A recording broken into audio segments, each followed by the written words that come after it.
Hello there and welcome back to my channel, Rover Turbo. In this video we've got a new car. So, cheap car with a problem. So it's obviously a Landrover Freelander, whatever it is. So I bought it cheap because it's got a problem. So you might be thinking to yourself, well, what possible problems could it have? Well, let me just show you around it and then we'll see what the problem is. Right, so it's a W Reg Land Rover. Basically this car was £250. It was originally more than that, but I'll show you in a sec what the problem is with it. So it's one of these two-door things with the back can come off of it. It's not in too bad a condition. I think it's got some service history with it, and I think it's got a bit of MOT with it. It's got 4 triangles on it. Someone's taking the pee there, I think. Yeah, it's in not too bad condition. The tyres are good, but when I went to go and see this car,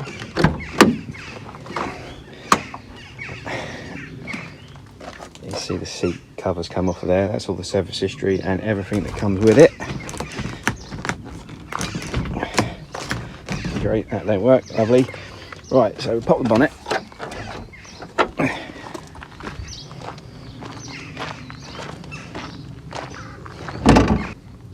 So it's got a K series in it. So it's 1.8, I believe, Rover K series petrol. So you'll all be thinking now, oh my god, head gasket. Yeah, probably. So anyway, runs lovely. So first thing you do on a K series vehicle, don't you, is you check the coolant. Oh dear.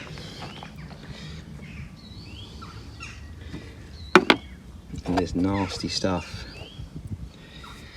Now, either someone's put a copper slip on this, which I find very, very unlikely, or someone's put some K-seal in it, which is that copper stuff you put into salt leaks. When I went to see it, it had no water in it. And when you squeeze that water hose, you know, the water didn't appear.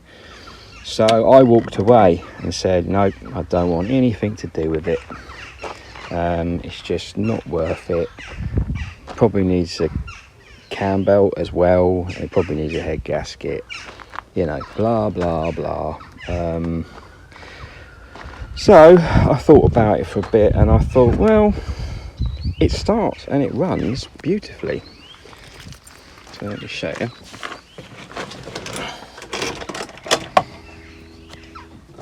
So we got, what, 77,000 miles. I think we got, starts up perfectly, it runs perfectly, it drives perfectly. And we've got an ABS light on. It does have aircon, but it doesn't work. Starts and runs perfectly.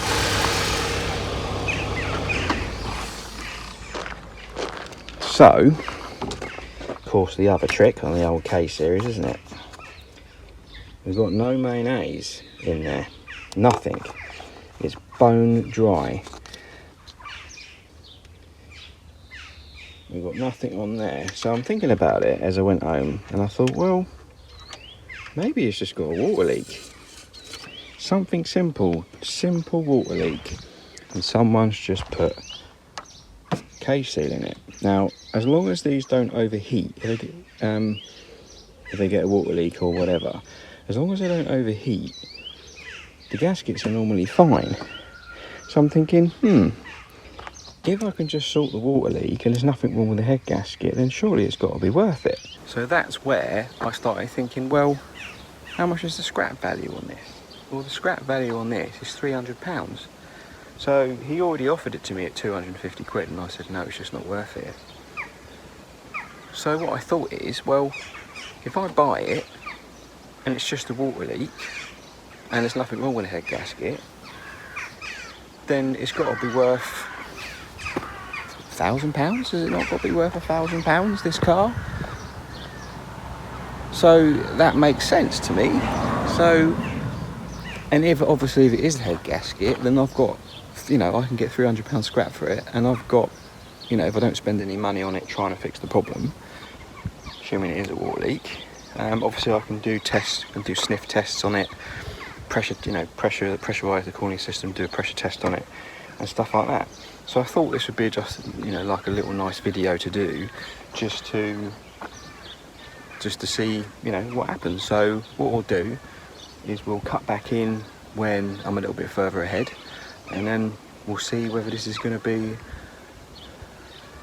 right. So the first thing I thought I'd do is just give this bottle a bit of a clean out, just to rinse out all the crap that's in it. So it's quite simple. It's got this little clip here. I've got a special tool for it. It's one way to undo and the other way to do up. So it's a special tool that removes these clips. So I took that off, and obviously you've got your clip down there which come off of there. You've got a little plastic trim tool there that goes in there, and then it just sort of hooks in to the top mount and then down there. So I've given it a bit of a rinse out, and there's bits of that silver stuff everywhere, but I've given it a bit of a rinse out. Upon taking this off, I've noticed that there's hairline cracks all around the top of here, so I think that might have been where it's been leaking, because that is definitely raised there. And of course this would have been covering it up, so it might have been leaking out, and of course there are stains all around it and down here. So it could possibly be that the bottle's just old and split, and that's where it's been losing water, which is why it's got that K seal in it. So it's looking good so far. So I'm going to see if I can find another bottle, a new one, a cheap one or second-hand one or whatever that's not split, and we'll see if we can replace the bottle. But I will still obviously want to do a sniff test, but I'm pretty confident there's nothing wrong with the head gasket. Otherwise it would pressurise the cooling system, it would be mayonnaise in there, it wouldn't start properly,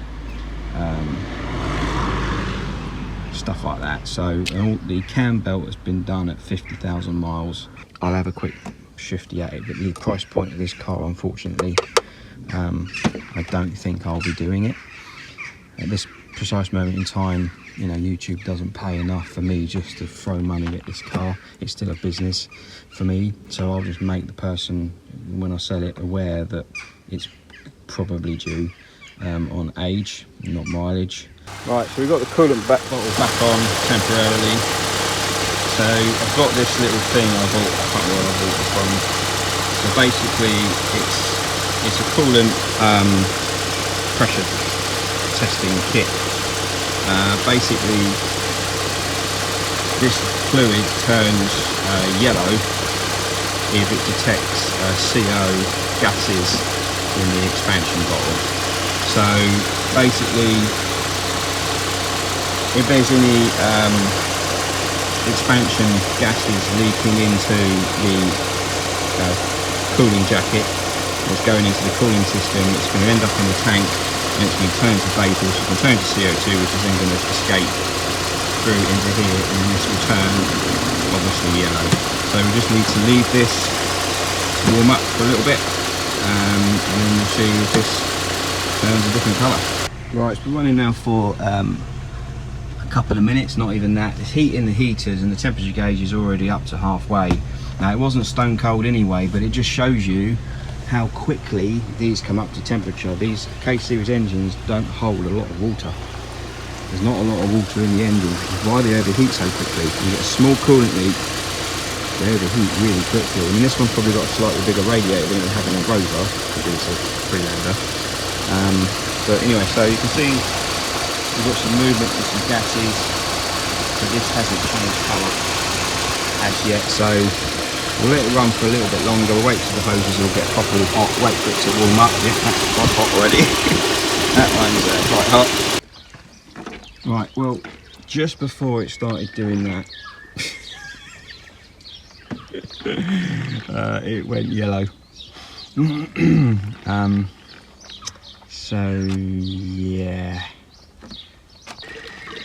So just before it started to do that. Remember, I only took the water out of this lower hose, so it wasn't going to be an airlock or anything like that. The warmer it got, the more I revved it, the more bubbles were coming out, and yeah, it went a yellowy greeny colour. So I think that test is conclusive. I've never seen a car do that before. Look, it sucked the pipe flat. Completely flat. Let's put the cap back on. Right. Yeah, I've just taken it for a test drive. Look. The pipe's shaking about. It's definitely got head gasket gone, even very slightly. This was making a bubbling noise earlier. And the reason why it's probably not pressurising and spewing out of everywhere is because the bottle slightly cracked, and that was just easing the pressure, and it's just losing a little bit of water over time. So there you go. I've cleared there was a code for the ABS sensor, left down front. I've cleared that. I tried to do some live data and it works, and then like the system just sort of crashes. The ABS system sort of crashes. So I don't know whether it's that, and you have to turn ignition off, turn it back on, and then it sort of, the light comes on, and then when you drive it goes out. So now I don't know whether the light will stay on. It sort of goes out and comes back on again. So I mean, that's not right, is it? The ABS light stays on. When you drive it, it goes off. So that's not right, is it? Now I don't know what to do because the head gasket is definitely gone. The clutch is really heavy and on the floor. So when you put it into reverse, you have to mush it into the carpet to get it into reverse, or it crunches. But otherwise, it's sort of okay to drive. I mean, it feels horrible to drive. It sort of squeaks, and the brakes squeak. Steering squeaks when you turn it. So it's not even a particularly nice car. So I'm thinking, well, do I just scrap it and get me 300 quid and get me 50 quid and don't do anything else to it? Do I try and sell it as it is with the faults? It's not worth repairing. It really isn't worth repairing. What do you think? What do you think I should do? Put a comment down below, and yeah, tell me what you think I should do. What would you do? Let me know. Cheers.